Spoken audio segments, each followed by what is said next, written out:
નમસ્કાર, અમારી news channel news for Kathiyawad ને લાઈક કરો, શેર કરો અને સબસ્ક્રાઇબ કરો. News for Kathiyawad. નમસ્કાર.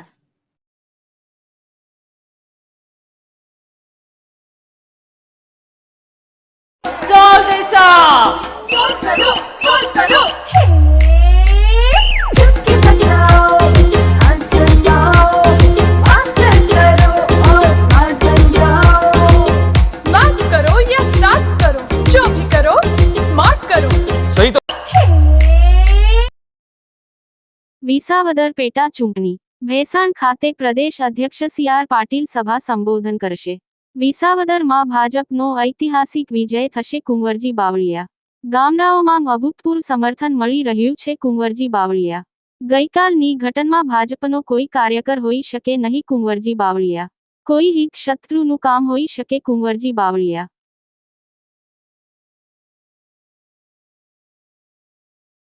કરીને આજે ભેસાણની અંદર પ્રદેશ અધ્યક્ષ કેન્દ્રીય જળ મંત્રી શું કહેશો?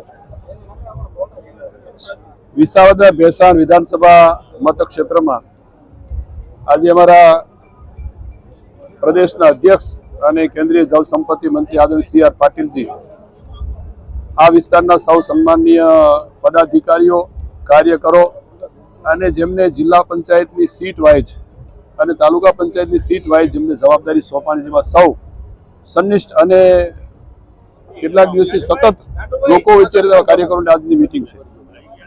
આજના આ કાર્યક્રમમાં ખાસ કરીને આદરણીય પાટીલજી એમના ખૂબ લાંબા અનુભવનું સંગઠનની પણ અમને માર્ગદર્શન કરશે.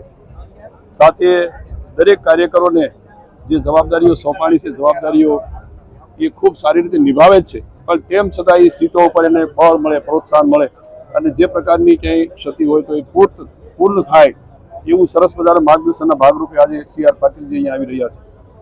છેલ્લા કેટલાક દિવસથી આ વિસ્તારની અંદર અમારા સૌ પાર્ટીના વરિષ્ઠ આગેવાનો, ધારાસભ્યશ્રીઓ અને પૂર્વ ધારાસભ્યશ્રીઓ અને સંગઠનના અને જિલ્લાના સૌ હોદ્દેદારો લગભગ દરેક જિલ્લા પંચાયત સીટ વાઇઝ અને દરેક ગામડાઓ કૂદી રહ્યા છે.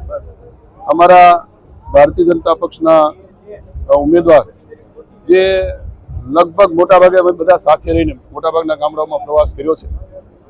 હજુ પણ જ્યાં જરૂર પડશે ત્યાં અમે ગામડાઓ સુધી જવાના છીએ અને આ સીટ અમે ખૂબ સારી બહુમતીથી જીતવાના છીએ.